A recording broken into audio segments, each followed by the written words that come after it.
Hello and welcome to the Peripartum Depression, What Partners Need to Know workshop.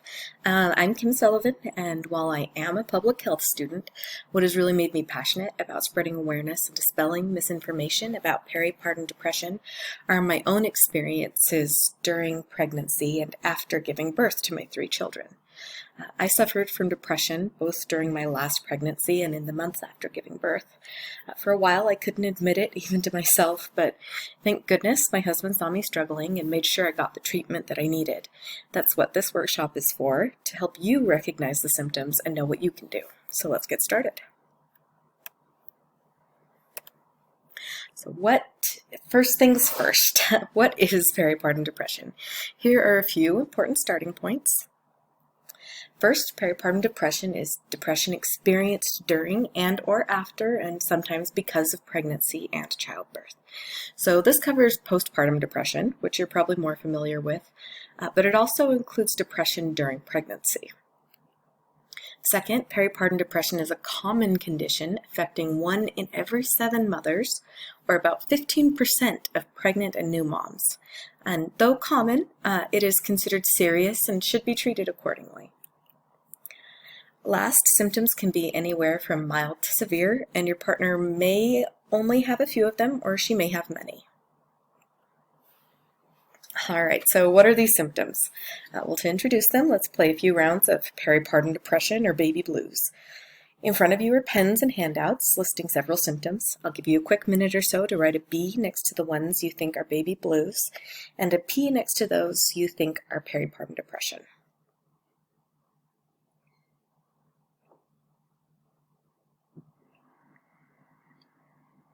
Okay, if everyone is finished, we'll go over these one at a time. First up, fatigue.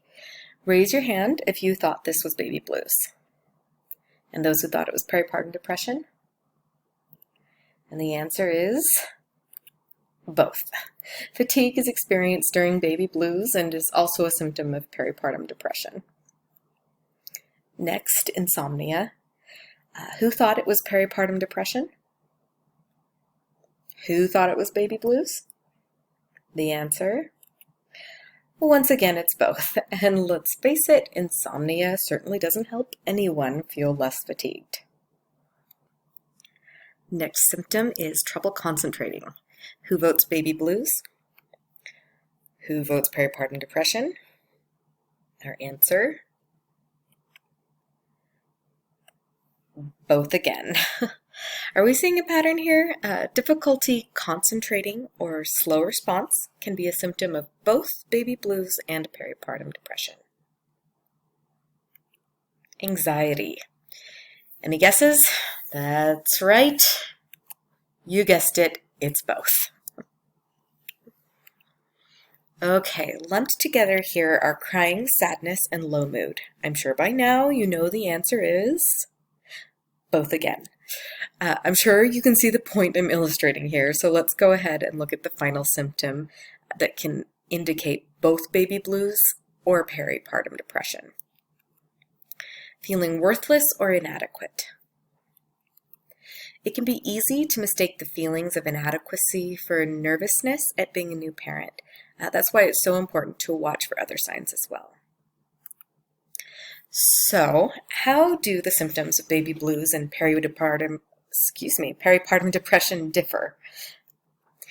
In peripartum depression, the symptoms are more severe than those experienced from baby blues and can negatively impact the mother's daily life and functioning.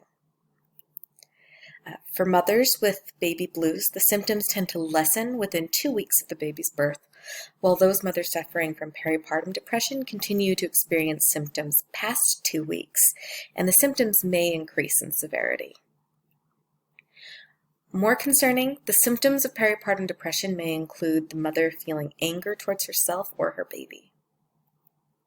So treatment is imperative and may include talk therapy or counseling from a licensed professional, medications. Now, many women may be concerned about taking antidepressants while pregnant or nursing, but there are several that can be prescribed by a doctor that are safe to take both during pregnancy and while breastfeeding. Physical activity in the form of exercise can be helpful in addition to other treatments, but it should not be the only method relied upon. The consequences of not seeking treatment can be very serious and may have a cascading effect, such as worsening of the symptoms being experienced. Because of this, the mother may struggle to bond with her baby, and this can interfere with breastfeeding, which means the health of both mom and baby suffers. Not getting treatment can, in rare instances, lead to postpartum psychosis, which further endangers the mother's mental health and well-being. Another very serious symptom of untreated peripartum depression in a mother is having thoughts of hurting herself or her baby. This is an emergency and should be treated as such, which may include dialing 911. So how can you help your partner? First, you should familiarize yourself with the signs. That's all the symptoms we addressed previously, as well as loss of appetite, withdrawing from family and friends or avoiding people in social situations, loss of interest in the baby and or things she previously enjoyed, and thoughts of suicide. If your partner is having suicidal thoughts, it is an emergency. Dial 911 or take her to the nearest ER for treatment. You should also reach out to your partner. This means talking about the issue. I know that can be difficult and possibly even uncomfortable for you, but it is so important to bring this into the light and end any stigma you or she may have attached to it. While talking to her, ask her how she is, and vitally actually listen to what she may confide. Next, give support. I don't say offer support here because so many people will decline an offer, but will accept what is given. So how do you give support? Try completing household tasks that may normally be your partner's responsibility, such as cleaning or cooking, which is a way in which you can help her get proper nourishment, which is also important.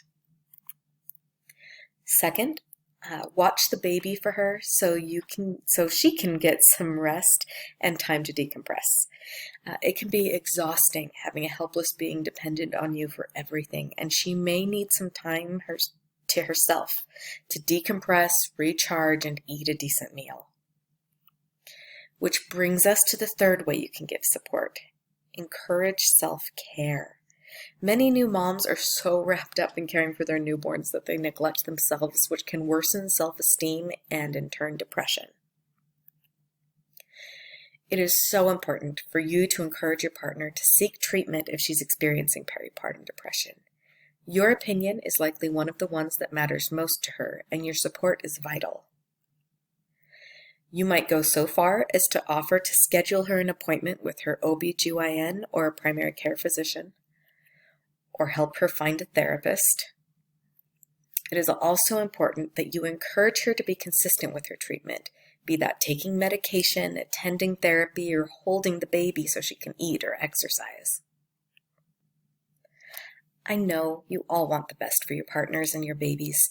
You want them to be healthy. You want them to be happy. Attending this workshop today is a great step towards supporting her mental health, and I hope that you've learned some ways to help her be a happy, healthy mom. Thanks for coming.